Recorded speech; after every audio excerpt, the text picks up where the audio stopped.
Ever wondered how to win chess endgames 100% of the time? Let's dive into the world of chess endgames, a crucial stage where the fate of the game is often decided.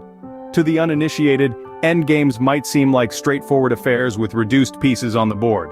But don't be fooled, they are intricate dances of strategy and foresight, where every move can tip the balance of victory or defeat. Endgames are the culmination of all your early and middle game efforts. They demand precision, patience, and a deep understanding of chess principles. All too often, players make the mistake of rushing their moves, underestimating the opponent's potential, or failing to plan ahead in this decisive stage.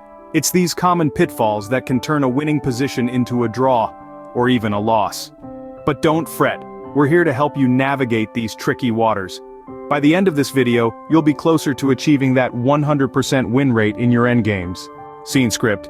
First things first, get the basics right. As we dive deeper into the realm of chess endgames, understanding the fundamental principles is crucial.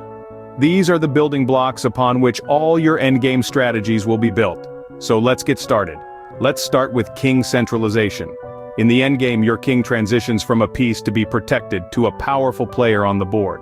The center of the board is the prime real estate for your king. From here, he can reach any part of the board in the shortest possible time. Think of your king as the CEO of a company. In the early and middle game, he's tucked away in his corner office. But in the endgame, he rolls up his sleeves and gets down to business. Next in line is pawn structure.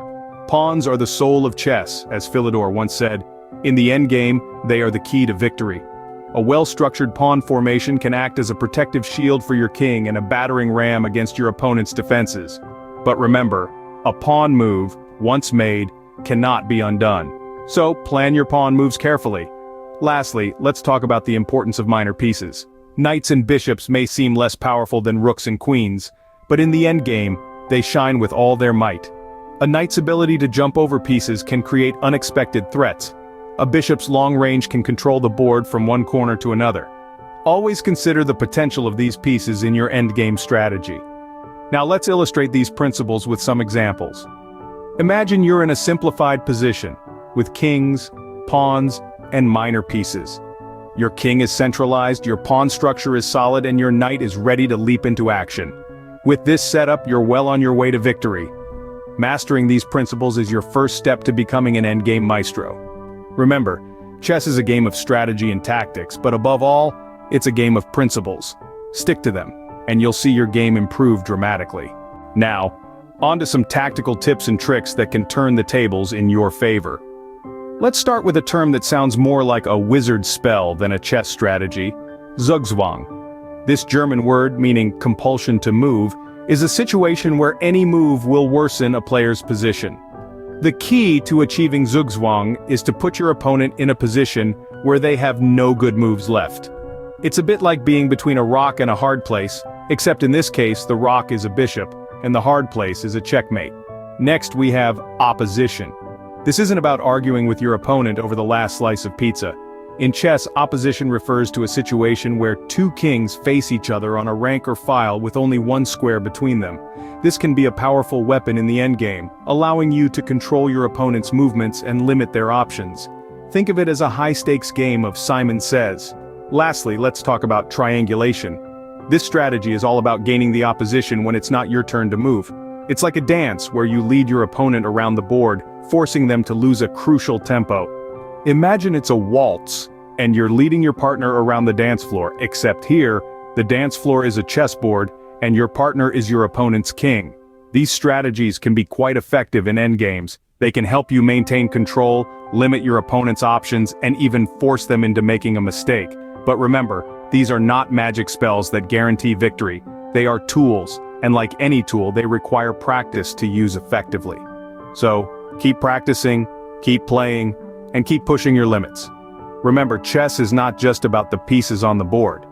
It's about the strategies you employ, the traps you set, and the way you adapt to your opponent's moves. Remember, the best strategy is always the one your opponent least expects. Alright, you've got the knowledge, now it's time to put it into practice. You see, understanding the principles and tactics of chess endgames is one thing, but being able to apply them under pressure, that's where the real challenge begins. It's like learning to play a musical instrument. You can't just read the notes, You need to play them over and over again until they become second nature. And the great news is, there's a world of resources to help you do just that. There are numerous online platforms where you can play against opponents of all skill levels, anytime, anywhere. You can also find an endless array of puzzles designed specifically to challenge your endgame prowess. Apps, websites, books, you name it. Remember, the key to mastering the endgame is repetition. The more you practice, the more confident and adept you'll become.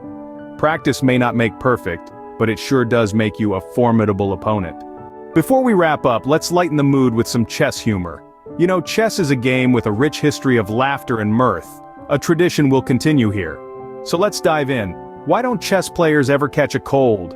Well, you can't catch a cold if you always avoid the checks. And speaking of checks, what's a chess player's favorite type of music? You guessed it, checkmate rock and roll. Now, moving on, ever wondered why the chessboard never felt lonely? Because it's covered in mates, of course. And finally, here's one for the road. Why did the chess piece go to school? To get to the other side of the board. These jokes might be as light as a pawn, but they carry the weight of a queen in the chess community. So next time you're in a tight spot, remember, a little laughter can turn a tense game into a fun one. Remember, the only thing better than a good chess game is a good chess game with a side of humor. Happy checkmating.